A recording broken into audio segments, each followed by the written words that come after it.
Fala, galerinha aí do segundo ano! E aí, tudo bem com vocês? Show! Então, hoje nós vamos falar sobre a segunda lei da termodinâmica, ou seja, a parte da termodinâmica em que nós deixamos claro em que as máquinas, o rendimento de uma máquina nunca será ideal, ou seja, nunca será 100%. Mas o que significa isso, uma máquina ser 100%? Bom, significa o seguinte: toda máquina ela puxa energia, né, de uma fonte quente para que ela possa realizar um trabalho. Ela precisa executar o trabalho, a finalidade pela qual a máquina foi criada. Né? Então, uma máquina ela vai puxar de uma fonte quente a energia que ela precisa para executar o seu trabalho. Quando nós dizemos que uma máquina é ideal, ela não perde calor, né? Ou seja, ela não desperdiça calor para uma fonte fria, que aqui no caso nós chamamos de meio ambiente, para o meio, né? Digamos que esse quadrinho não existiria. Então, para uma máquina ideal, esse quadrinho de baixo não existiria e nós teríamos apenas o seguinte: uma fonte quente, a máquina pega a fonte quente e executa o trabalho. Tudo que ela pega de energia térmica, ela transforma em trabalho. Isso seria uma máquina ideal, mas a segunda lei da termodinâmica, né, esse princípio ou segunda lei da termodinâmica diz que nenhuma máquina real vai ter um rendimento ideal, ou seja, de 100%. Tudo que ela pega de energia, ela transforma em trabalho. Então, já que nenhuma máquina executa esse trabalho ideal, nós montamos esse quadrinho já respeitando a segunda lei da termodinâmica, e aí nós temos o seguinte: a máquina ela puxa um calor fonte, né, ou seja, de onde ela vai extrair esse calor, ela executa um trabalho, mas parte desse calor, né, é desperdiçado, ou seja, se perde para o meio, que nós chamamos de fonte fria, para facilitar o entendimento desse rendimento, tá certo? Porque, na verdade, nós temos duas fontes, uma mais quente que a outra. Então, a que for a fonte de menor temperatura, nós chamamos de fonte fria, para facilitar a compreensão. Maravilha! Então, se nós observássemos aqui esse quadrinho, nós temos a fonte quente, né, que é de onde é extraído este calor, vai ser exatamente igual à soma da quantidade de trabalho realizado mais a quantidade de calor perdido para o meio, né? Se eu somar essas duas pontas, eu tenho a minha fonte de calor inicial, ou seja, Q1 é igual ao trabalho mais a fonte de calor perdida, né? Ou seja, a quantidade de calor perdida. Se eu isolo o meu trabalho, né, significa que eu tenho que subtrair Q2 de ambos os lados. Então ficaria o seguinte: o trabalho isolado seria exatamente igual a fonte de calor Q1 menos o quanto de calor foi desperdiçado. Então, partindo da ideia de que nós vamos buscar o rendimento, ou seja, quanto esta máquina é eficiente, né? O quão boa essa máquina consegue pegar a sua energia primária, a sua fonte de calor, e converter o máximo possível em trabalho, desperdiçando o mínimo possível de calor para o meio. Como é que nós calculamos esse rendimento? Bom, é simples, é uma razão entre o trabalho e a fonte de calor. Neste caso, Q1, de onde ela extrai esse calor. Então, se eu pegar o trabalho e dividir pela fonte de calor, né, de tudo que eu extraio, eu vou ter um rendimento. No caso de uma máquina ideal, vocês concordam que esses valores são iguais, já que não há desperdício? E aí o meu rendimento seria igual a 1. Mas a segunda lei da termodinâmica, o segundo princípio, já determinou que nenhuma máquina vai ter um rendimento de 100%. Portanto, pegando o meu Wzinho, que nós isolamos, e substituindo por Q1 menos Q2, nós teremos o seguinte: o trabalho é Q1 menos Q2, como o denominador é igual para os dois, eu posso desmembrar essas frações, e aí eu teria Q1 sobre Q1 menos Q2 sobre Q1. Um número dividido por ele mesmo é 1, então, para que eu possa calcular o meu rendimento de forma eficiente, é só eu pegar 1 menos a quantidade de calor desperdiçada, ou seja, perdida para o meio, dividido pela fonte de calor primária, de onde a máquina pega toda a energia necessária para realizar o trabalho. E assim nós calculamos o rendimento de uma máquina. Lembrando que a unidade de medida de rendimento é uma unidade adimensional, ou seja, não possui uma dimensão. Tudo bem? Se nós quisermos calcular esse rendimento em porcentagem, basta no final desta conta, eu vou encontrar um número decimal menor que 1, é só eu multiplicar por 100 e aí nós temos o nosso rendimento em 100%. Agora nós vamos fazer uma transição para que eu possa explicar para vocês o nosso famoso ciclo de Carnot e assim terminar o nosso estudo de termodinâmica. Vamos lá? 1, 2, 3 e foi!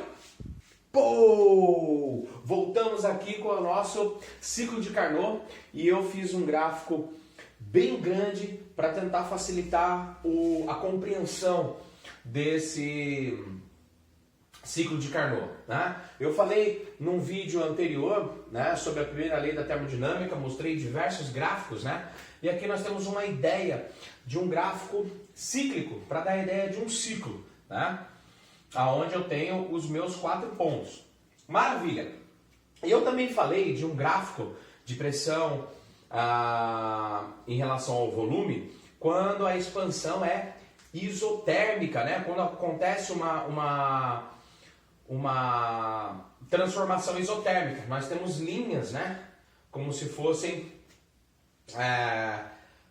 partes de uma elipse equilátera, ou seja, quanto mais afastado for esta linha, maior a temperatura e mais próximo da nossa origem, né? Menor a temperatura. Então nós temos dois riscos aqui, duas isotérmicas, né? T1 e T2, lembrando que T1 está mais afastado da origem, é mais quente, e T2 está mais próximo da origem, é mais fria, né? Possui menos calor. Muito bem, vamos tentar entender esse gráfico. Bom, em preto aqui, A, B, C, D, o que está acontecendo? Digamos que o nosso ciclo vai iniciar em A, tá? Ele parte de A. Então o nosso gás está aqui em A e ele vem para B. O que está acontecendo? Quando eu olho de A para B, ó, PA, PB, houve uma diminuição na pressão. Isso está acontecendo por quê? Está diminuindo a pressão, então significa que o meu volume, olha lá, VA e VB, ó, o meu volume entre o pretinho e o vermelho, ó, o VA e o VB está aumentando, já que a temperatura é a mesma, né? Isotérmica, a mesma temperatura. Então, quando o volume aumenta, nós estamos dizendo que o gás está se expandindo, né? Diminui a pressão, o gás se expande. E se ele se expande, ocorre uma expansão isotérmica, porque a temperatura é a mesma, né? Então, o que acontece? Como está ocorrendo essa expansão, né? Um gás só pode se expandir, lembram disso? Se ele estiver recebendo calor, né? Então, se eu recebo calor, o gás se expande. Então, como a pressão diminui e o gás está se expandindo, ele recebe um calor Q1. Olha que legal, ele recebe o calor Q1 para poder se expandir de A para B. Maravilha, recebi o calor Q1. Lembra há poucos instantes atrás que eu falei da minha fonte Q1? Vai para a máquina realiza um trabalho e ela desperdiça, né, calor para o meio. Então essa aqui é a nossa fonte Q1, que vai fazer o gás se expandir, diminuindo a pressão. Maravilha. Quando ele chega em B e ele vai para o ponto C, o que está acontecendo? Agora eu vou ter uma expansão, porque perceba, VB e VC ainda continua tendo um aumento do volume. Se aumenta o volume, o gás se expande. Mas o que vai acontecer aqui? Como não vai haver uma troca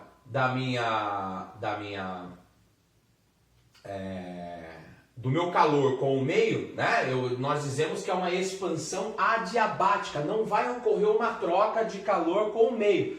Essa mudança de temperatura vai acontecer apenas dentro da máquina, não vai ocorrer lá com o meio, né? Então o que vai acontecer? nós vamos ter uma diminuição da temperatura, né? Já que a pressão também diminui. Olha lá, nós temos a pressão B, né? Que vai para a pressão C. Diminuindo a pressão, diminui a temperatura para que o nosso volume possa aumentar, já que não tem troca com o meio. Então nós vamos ter essa mudança aqui, é uma expansão adiabática, chegando em C. Chegou no ponto C, olha que interessante. Agora, do ponto C para o ponto D, o que vai acontecer? A temperatura vai ser constante, porque ele ainda está na linha roxa, né? Ou seja, nós temos uma transformação isotérmica, então a temperatura permanece constante, mas agora o volume C vai diminuir para o volume D. Isso vai fazer com que a pressão de C aumente para a pressão D. Então, se nós temos uma diminuição do volume, o gás está sendo comprimido. Então, nós dizemos que vai haver uma compressão isotérmica, porque ainda a temperatura é a mesma. Tá? E aí, lembra do que eu falei? Quando o gás expande, ele realiza trabalho. Então, um trabalho positivo. Aqui nós temos um trabalho positivo, até porque o sentido é horário. O que acontece? Né? Está indo no sentido horário. Quando eu estou voltando, né, eu estou comprimindo. E se o gás está se comprimindo, significa que ele está recebendo trabalho. E se ele recebe trabalho, o trabalho é negativo. Maravilha. Chegando até aqui o ponto D. Agora do ponto D para o ponto A, vai acontecer o quê? Novamente vai acontecer uma transformação adiabática. Só que agora, olha que interessante, o volume de D vai para o volume A. Ou seja, o volume vai continuar diminuindo. E se o volume diminui, ocorre uma compressão. Só que agora vai ocorrer uma transformação adiabática. Então vai acontecer uma compressão adiabática. Tá certo? Ou seja, ele vai do ponto D para o ponto A numa compressão adiabática. Quero chamar a atenção de vocês aqui do ponto C para o ponto D, o seguinte: quando ele está se comprimindo e ele está recebendo, né, ele está recebendo trabalho, né, e é um trabalho negativo, o que está acontecendo? Significa que o gás está resfriando, né? Quando você recebe o trabalho, você está resfriando, então significa que o gás vai mandar calor para o meio. Né? Se eu sou gás, a única forma de eu resfriar é eu mandar calor para alguém. Eu perdendo o calor, eu fico menos quente. E aí eu fico frio. Daí é que vem o conceito de frio. Eu perco o calor, fico frio. Então, quando eu mando calor para o meio através de Q2, eu perco calor para o meio e me resfrio. Ou seja, me resfriando, eu executo uma compressão. Resfriando, eu vou diminuir o meu volume, ok? Daí, justifica aquele quadrinho que nós fizemos anteriormente, né? Nós temos o Q1 em cima, a máquina realizando um trabalho, e aí ela manda calor para o meio, né? Dando a ideia de que ela não possui um rendimento de 100%, como diz a segunda lei da termodinâmica. Maravilha! Aí as relações que nós podemos fazer, claramente o calor Q1 está para a temperatura 1, já que ele está na isoterma, né? na expansão isotérmica. Assim como o calor 2 vai estar para T2. Olha que interessante. Se eu fizer uma troquinha, fizer um troca-troca aqui, ó, Q1 vem aqui para baixo e o T2 vem aqui para cima, eles trocarem de posição, vai ficar como? O T2 vai vir aqui para cima sobre o T1, da mesma forma que o Q2 está aqui em cima, o Q1 vai vir aqui para baixo. Então eu posso dizer que Q2 sobre Q1 é igual a T2 sobre T1. Maravilha? Então, lembra da nossa formulinha de rendimento que nós vimos agora há pouco antes da transição? O rendimento é igual a 1 menos Q2 sobre Q1. E o que nós vimos agora? Que eu posso substituir o Q2 sobre Q1 por T2 sobre T1. Então, nós podemos utilizar essa formulinha para calcular o rendimento. Lembrando que essa formulinha de rendimento é para calcular o melhor rendimento possível da máquina. E agora eu chamo a atenção de vocês para essa temperatura 2 e essa temperatura 1. Sempre essa temperatura deverá ser substituída em Kelvin. Então, se num exercício ele der a temperatura em graus Celsius ou Fahrenheit, você vai ter que converter primeiro para Kelvin para depois substituir aqui na formulinha do rendimento. Não esquece disso. Bom, pessoal, aqui terminamos o ciclo de Carnot, finalizando essa videoaula sobre a segunda lei da termodinâmica. Para você que é meu aluno, vamos desenvolver os exercícios sobre a segunda lei da termodinâmica. Para você que não é meu aluno, eu aconselho baixar alguns exercícios da NET para que você possa treinar. Eu espero ter ajudado vocês com essa ferramenta incrível da física e que nós nos veremos numa próxima videoaula, ok? Para você então, eu deixo aquele grande beijo, aquele grande abraço e tchau!